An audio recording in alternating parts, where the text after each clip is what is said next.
Hello everyone. आज हम एक नया टॉपिक स्टार्ट कर रहे हैं जो है जिसका नाम है मॉलिक्यूलर बेसिस ऑफ इनहेरिटेंस। तो इस टॉपिक में सबसे पहले हमको देखना है कि डीएनए का स्ट्रक्चर क्या है और डीएनए को जेनेटिक मटेरियल मानने के लिए कौन कौन से एक्सपेरिमेंट साइंटिस्ट के द्वारा किए गए। ठीक है, तो आइए हम पहले देखते हैं डीएनए का स्ट्रक्चर। तो सबसे पहले ये जो डीएनए का डबल हेलिक्स मॉडल है ना, और ये डीएनए का जो न्यूक्लियोटाइड का मॉलिक्यूलर स्ट्रक्चर है।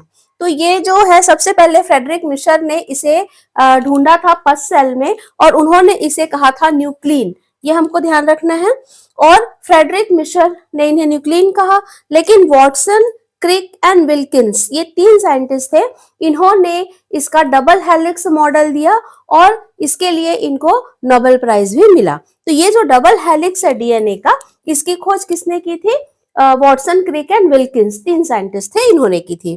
ठीक है, अब ये जो डीएनए है ये बनता कैसे है? तो ये चार चीजों से बनता है। ये होता है प्यूरिन, प्यूरिन रिंग सिंगल होता है जिसमें होता है साइटोसिन, यूरेसिल और थाइमिन।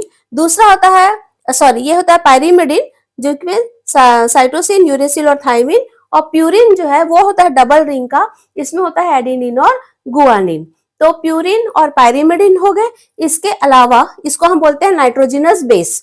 इसके अलावा इसमें होता है शुगर जिसको हम बोलते हैं पेंटोज शुगर। ये देखिए 5 इसमें कार्बन का है तो पेंटोज शुगर है। और इसमें होता है फॉस्फेट। तो ये जो चार चीजें हैं इनसे मिलकर ही डीएनए बनता है। अब ये जो स्ट्रक्चर है, अगर फॉस्फेट और शुगर है उसमें ये नहीं जुड़ा हुआ है, न्यूक्लिक एसिड है ये अगर नहीं जुड़ा है तो हम इसे क्या कहते हैं? इसे कहते हैं न्यूक्लियोसाइड। लेकिन अगर इसमें फॉस्फेट, शुगर और न्यूक्लिक एसिड तीनों है तब हम इसे कहते हैं न्यूक्लियोटाइड। ठीक है, तो डबल हेलिक्स है। तो ये जो डबल हेलिक्स हमको दिख रहा है, यहाँ पर भी डबल हेलिक्स है। बीच में ये वाला जो है स्ट्रक्चर, हम चाहें तो इसे इस तरह से बना भी सकते हैं, पार्टीशन कर सकते हैं। तो ये एक चेन है इस साइड का और ये एक जो है वो दूसरा चेन है। ठीक है, अब इसमें देखो कि ये जो डीएनए का डबल हेलिक्स है, दो चेन जो है वो अपोजिट डायरेक्शन में होते हैं। अपोजिट मतलब कि ये जो है ये कैसा है? अगर यहाँ पर ये थर्ड एंड है तो ये इसका लास्ट क्या होगा? Fifth and. अब ये फिफ्थ एंड है तो ये होगा इसका फिफ्थ एंड, यहाँ पर होगा ये होगा थर्ड एंड। मतलब ये थर्ड टू फिफ्थ जा रहा है और इधर से ये थर्ड टू फिफ्थ जा रहा है। तो डायरेक्शन कैसा है?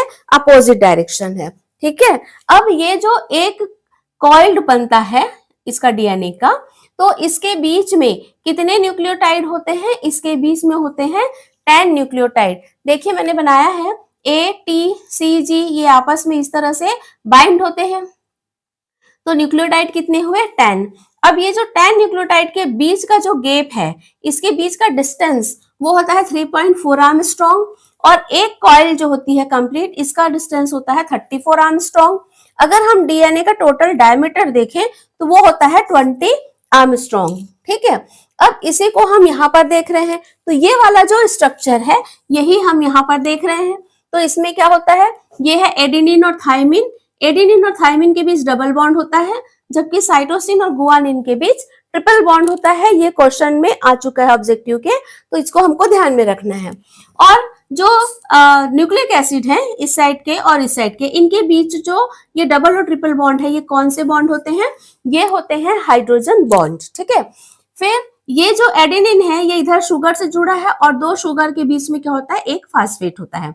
तो ये इस तरह से पूरा चेन, यहाँ पर देखिए ये थर्ड टू फिफ्थ एंड है, इसका डायरेक्शन उल्टा है, तो अपोजिट साइड पर ही ये आपस में कॉइल्ड होते हैं। ठीक, अच्छा, ये जो इसके बीच है शुगर और इसके बीच न्यूक्लिक एसिड के बीच जो बॉन्ड है, इसको हम क्या कहते हैं? इसको कहते हैं ग्लाइकोसिडिक बॉन्ड। जबकि शुगर और फास्फेट के बीच जो बॉन्ड होता है जिससे ये जुड़ा हुआ है, इसको कहते हैं फास्फोडाइस्टर बॉन्ड। तो स्टूडेंट, ये तीनों बॉन्ड, हाइड्रोजन बॉन्ड, आपका ग्लाइकोसिडिक बॉन्ड और फास्फोडाइस्टर बॉन्ड क्या है और किसके बीच पाया जाता है, इसको हमको ध्यान रखना है। ऑब्जेक्टिव के क्वेश्चन इसमें से बनते हैं। ठीक है, अब इनमें ये हो गया स्ट्रक्चर। इसके बाद एक आता है चारगाफ्स रूल। चारगाफ एक साइंटिस्ट थे, इन्होंने कहा कि जितने प्यूरिन होंगे उतने ही पायरिमिडिन होंगे, तो इनका जो है A+G/T+C इक्वल 1। क्यों?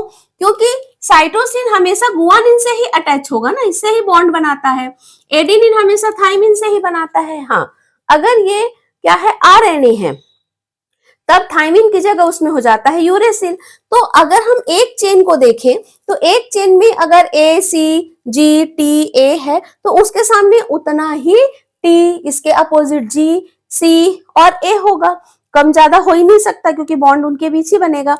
तो ये दोनों होते हैं इक्वल, इसको इक्विवेलेंसी रूल भी कहा जाता है। ठीक है।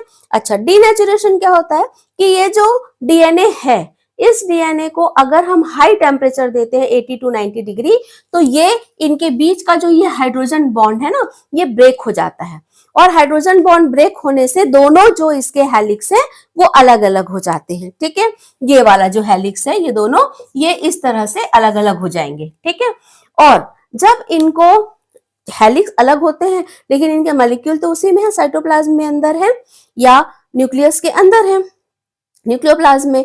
ठीक है, तो जब इनमें टेम्परेचर जो है डाउन हो जाता है, कम हो जाता है, तो ये फिर से अपना ही रिस्ट्रक्चर को फिर से बना लेते हैं, जिसको हम कहते हैं रीनेचुरेशन। तो ये है डीएनए का मॉलिक्यूलर स्ट्रक्चर। इसमें कौन कौन सी चीजें होती हैं, किससे मिलकर ये बना होता है, किसने सबसे पहले डिस्कवर किया, फ्रेडरिक मिशर ने, और उसके बाद न्यूक्लिन कहा, और बाद में जो है वॉटसन एंड क्रिक और विल्किंस ने इसे डबल हेलिक्स मॉडल दिया। तो यहां तक जो है ये डीएनए का मॉलिक्यूलर स्ट्रक्चर है। इसके बाद हम देखेंगे ग्रिफिथ का एक्सपेरिमेंट, वो नेक्स्ट वीडियो में। Thank you.